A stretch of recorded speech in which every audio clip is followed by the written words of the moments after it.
नमस्कार. राज्यातील शेतकरी बांधवासाठी एक ताजी, महत्त्वाची, दिलासादायक, आनंदाची बातमी घेऊन आलेलो आहे. होय शेतकरी मित्रांनो, कोणकोणत्या जिल्ह्यासाठी नुकसान भरपाई ही जाहीर झालेली आहे या व्हिडिओच्या माध्यमातून आपण जाणून घेणार आहोत. पण त्या अगोदर विनंती करतो, नवीन असाल तर प्रत्येकाने आपले चॅनल नक्की सबस्क्राईब करा आणि या व्हिडिओला लाईक करून घ्या. शेतकरी मित्रांनो, त्या अगोदर तुम्हाला एक प्रश्न पण विचारतो की रोज तुम्ही माझे व्हिडिओ बघताय, मला पण कळलं पाहिजे तुम्ही नेमकं कोणत्या जिल्ह्यातून व्हिडिओ बघताय.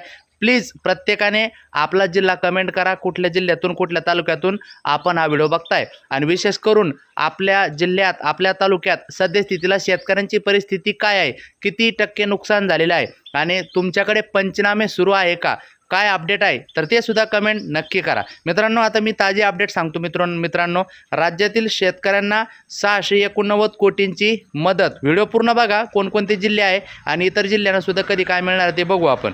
मित्रांनो, नांदेड, परभणी, सातारा, सांगली जिल्ह्यातील अतिवृष्टीग्रस्त शेतकऱ्यांच्या मदतीसाठी 689 कोटी 52 लाख रुपयाची मदत राज्य सरकारने मंजूर केली आहे. याबाबतचा GR जारी करण्यात आला असल्याची माहिती मदत व पुनर्वसन मंत्री मकरंद पाटील यांनी दिली. नांदेड जिल्हा ऑगस्ट 2025 मध्ये अतिवृष्टी व पुरामुळे 7,74,313 शेतकऱ्याचे 6,48,533.21 हेक्टर क्षेत्रावरील पिके बाधित झाली. यासाठी 553 कोटी 48,62,000 रुपये मंजूर करण्यात आले आहे. परभणी जिल्हा जून ते ऑगस्ट 2025 दरम्यान अतिवृष्टी व पुरामुळे 2,38,530 शेतकऱ्यांचे 1,51,222.6 हेक्टर क्षेत्र बाधित झाले असून त्यांना 128 कोटी 55,38,000 रुपयाची मदत मिळणार आहे. सातारा जिल्हा जून ते ऑगस्ट 2025 दरम्यान झालेल्या पावसामुळे 142 शेतकऱ्यांचे 21.60 हेक्टर क्षेत्रावरील पिके बाधित झाली आहे. त्यासाठी शासनाने 3,23,000 रुपयाची मदत जाहीर केलेली आहे.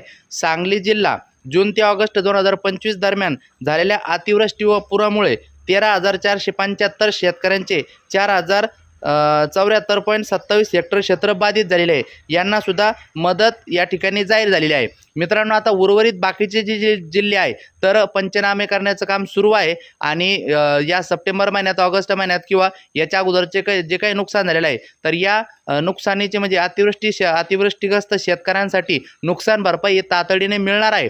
तर मित्रांनो, ती अपडेट माझ्याकडे आल्यानंतर लगेच याच चॅनलवर आपण आपल्या प्रेक्षक वर्गांना ती माहिती देणार आहे. तर प्रत्येकाने आपले चॅनल नक्की सबस्क्राईब करा. शेतकऱ्यांसाठी काम करतो म्हणून प्रत्येकाने जाताना या व्हिडिओला नक्की लाईक करा आणि कृपया कमेंट करून सांगा तुम्ही कुठल्या जिल्ह्यातून व्हिडिओ बघताय आणि तुमच्याकडे सद्यस्थितीला काय परिस्थिती आहे. प्रत्येकाने कमेंट नक्की करा, सबस्क्राईब करा, लाईक करा, शेअर करा. धन्यवाद.